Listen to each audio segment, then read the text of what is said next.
એટલે ઉપરથી વાદળાયો કીધું કે કોડા મથવાનું હોય પણ ગધેડાની જેમ ના મથવાનું હોય. અત્યારે અમારી 2 વર્ષની હડતાલ છે, અમારી હડતાલ પૂરી થાય ત્યારે તારે તું મતજે. તું આ બીજા ખેડૂતોને જો બધાએ પોતાના સાધનો પેક કરી નાખ્યા, અમુક ઘરે જઈને હુઈ ગયા, અમુક રખડવા જતા રહ્યા, અમુક બીજા ધંધે લાગી ગયા. અમારી જ્યારે હડતાલ પૂરી થાય ને અમે જ્યારે વરહવાના હોય ત્યારે તારે તું મહેનત કરજે, ત્યારે તું મતજે. એટલે ઓલા ખેડૂતે કીધું કે મેઘદેવતા તમારી વાત સાચી, તમે તો મેઘદેવતા છો, તમારું કામ છે વરહવાનું. એવી રીતે હું એ ખેડૂત છું, મારું કામ છે જમીન તૈયાર કરવાની, મહેનત કરવાની. 2 વર્ષ સુધી તમે નથી વરહવાના, એટલે હું જો ઘરે જઈને આરામ કરું, ઘરે જઈને હોઈ જઉં તો 2 વર્ષ પછી જ્યારે ખેતી કરવાનો સમય આવે ત્યારે મને આળસ ચડી જાય, મારાથી કામ થાય જ નહીં. અને જો હું બીજા કામમાં લાગી જાઉં તો હું આ ખેતીનું કામ ભૂલી જાઉં. એટલે તમારે તમારું કામ ના કરવું હોય તો ના કરો, પણ મને મારું કામ કરવા દો. હું મારી મહેનત બંધ કરવાનો જ નથી, કારણ કે મારે મારું કામ ભૂલી નથી જવું. તે ઓલા વાદળા અંદર વાતું કરવા માંડ્યા કે આની વાત તો સાચી, 2 વર્ષ સુધી આપણે વર્ષ સુધી વરહવાનું ભૂલી જશું તો હડતાલ કેન્સલ, વરહો અને પછી વરસાદ વરસ્યો. પણ કેવો વરસ્યો ખબર હે?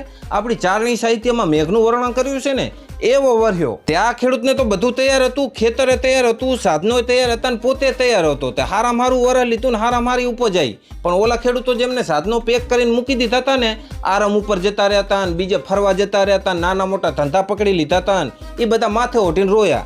એટલે અમારે આવું થતું, અમે જ્યારે ભણતા ને ત્યારે આખું વર્ષ મહેનત ના કરતા કે પરીક્ષા આવશે ને તેથી જોયું જશે. પણ પરીક્ષા આવે ત્યારે પછી ભેગું થાય. સાહેબ અમને લેસન આપતા ને તો અમે લેસન ના કરતા કે જેથી જોશે તેથી કરશું. પછી સાહેબ કહે કે હવે કાલ લેસન લેતા આવજો, તો રાતોરાત કોઈ દી ભેગું થાય. પછી બીજે દિવસે અમે અંગૂઠા પકડતા ને મૂર્ખા બનતા ને અમને તો સાહેબ મારતા. હવે તો મારતા નથી તો પછી માર ખાવી પડતી.